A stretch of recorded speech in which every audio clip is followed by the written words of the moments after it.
বন্ধুরা, দেশের রাজনীতিতে বড় একটা প্রশ্ন এখন ঘুরপাক খাচ্ছে। জামাতে ইসলামী কতটা প্রস্তুত? ছাত্র জনতার অভ্যুত্থানের পর রাজনৈতিক মঞ্চে যখন আওয়ামী লীগ হোঁচট খেল, তখন বিএনপি ও জামাত আবারও আলোচনায় আসে। বিশেষ করে জামাত, তারা অতীতে দ্বিতীয় বৃহত্তম রাজনৈতিক শক্তি হিসেবে নিজেদের প্রতিষ্ঠিত করেছিল, তারা আবারও সক্রিয় হয়ে উঠেছে। 1991 ও 2001 সালের নির্বাচনে বিএনপির সঙ্গে জোট করে সরকার গঠনে গুরুত্বপূর্ণ ভূমিকা রেখেছিল জামাতে ইসলাম। কিন্তু গত দেড় দশকে শেখ হাসিনার শাসন আমলে দলটি অনেক কিছু হারিয়েছে।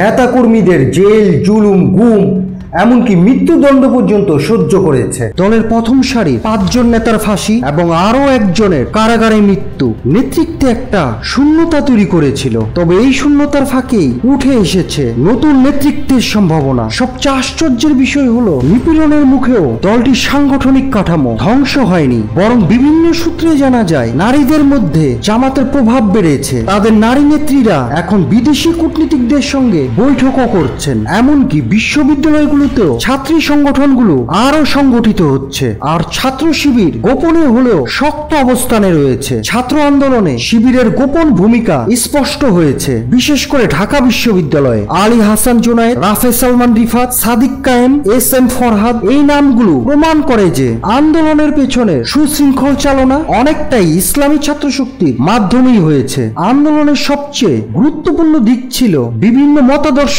পরিচয়ে ছাত্ররা এক প্ল্যাটফর্মে আসা। ধর্ম, পোশাক বা রাজনৈতিক ব্যাকগ্রাউন্ড সেখানে বাধা হয়ে দাঁড়ায়নি। জামাত এই বিচিত্র ও ঐক্যকে কৌশলে গ্রহণ করেছে, কারণ তারা বুঝেছে জাতীয় ঐক্য গড়ে তুলতে হলে এই ভিন্নতা স্বীকার করতে হবে। এই পরিবর্তন জামাতের রাজনৈতিক কৌশলেও এসেছে। আগে যেখানে দলটি ছিল কঠোর কাঠামোগত, সেখানে এখন কিছুটা গণমুখী রূপ নিচ্ছে। জামাতের বর্তমান আমিরের কাজকর্মে জনগণের সঙ্গে যুক্ত হবার চেষ্টা দেখা যায়, যা পূর্ববর্তী নেতাদের মধ্যে কমই দেখা গিয়েছিল। এই পরিবর্তন তার ব্যক্তিগত জনপ্রিয়তাও বাড়িয়েছে। তবে এই গণমুখী রূপের কারণে আদর্শিক ভারসাম্য রক্ষা করা দলের জন্য একটা চ্যালেঞ্জ হয়ে উঠতে পারে, কারণ দলটি মূলত আদর্শ নির্ভর কাঠামোর উপর দাঁড়িয়ে গড়ে উঠেছিল। গণমুখী হতে গিয়ে যদি আদর্শ থেকে বিচ্যুতি ঘটে, তবে দলের ভিতর নড়ে যেতে পারে। নির্বাচনকে সামনে রেখে জামাত 298 আসনে প্রার্থী দেওয়ার ঘোষণা দিয়েছে। 1996 সালের নির্বাচনে পুরো 300 আসনে প্রার্থী দিয়ে মাত্র 3টি আসনে জয় পায় তারা। তবে নতুন প্রেক্ষাপটে কিছু এলাকা, বিশেষ করে বৃহত্তর রংপুর অঞ্চলে তাদের জন্য ভালো সম্ভাবনা তৈরি করছে। সেখানে আওয়ামী লীগের অনুপস্থিতি ও জাতীয় পার্টির জনপ্রিয়তা হ্রাস পায়। বিএনপির দুর্বল সাংগঠনিক অবস্থা, সবকিছু মিলিয়ে জামাত সুবিধা পেতে পারে। তবে প্রার্থী সংখ্যা বাড়ানোর কারণে দলের উপর আর্থিক চাপ এবং পর্যাপ্ত জনবল সংকটও তৈরি হতে পারে। অধিকাংশ ইসলামপন্থী দলের মতো জামাতও অনেক সময় নিজেদের প্রভাব ও জনপ্রিয়তাকে বাস্তবতার চেয়ে বেশি ভেবে বসে। যদিও দলটি অভ্যন্তরীণ জরিপ অনুযায়ী তারা প্রায় 80টি আসনে শক্ত প্রতিদ্বন্দ্বিতা করতে পারবে বলে মনে করছে, কিন্তু বাস্তবতা ভিন্ন। কারণ বিএনপি ও জামাত একই ভোট ব্যাংকের দিকে তাকিয়ে আছে, বিশেষ করে সংখ্যালঘু, নারী ভোটার এবং আওয়ামী ঘরানার ভোটাররা এই নির্বাচনে গুরুত্বপূর্ণ ভূমিকা রাখবে। এছাড়া ইসলামপন্থী দলগুলোর জোট প্রক্রিয়াও জামাতের জন্য সংকট ডেকে আনতে পারে, কারণ শহরের মধ্যবিত্ত শ্রেণীর অনেকেই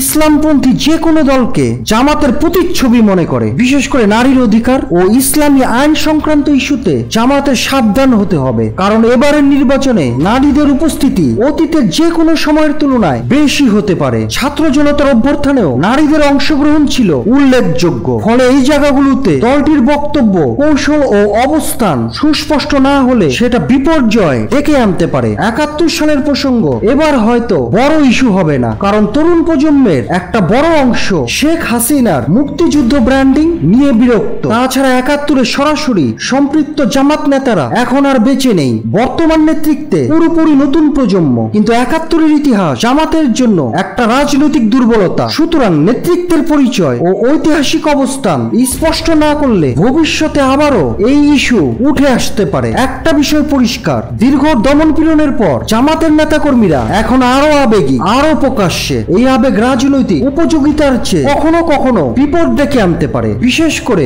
মিডিয়ার মুখোমুখি হলে। কারণ মূলধারার মিডিয়ায় দলটি অতীতে প্রচন্ড বিরূপতা দেখেছে। এখন প্রশ্ন হচ্ছে, সামনের নির্বাচনে মিডিয়ার আলোচনায় টিকে থাকতে পারবে কি জামাত? সামনের সময় আরো অনেক কিছু পরিষ্কার হবে। তবে একটা জিনিস নিশ্চিত, দলটি আবারও প্রস্তুত হচ্ছে। এখন প্রশ্ন, কতটা প্রস্তুত?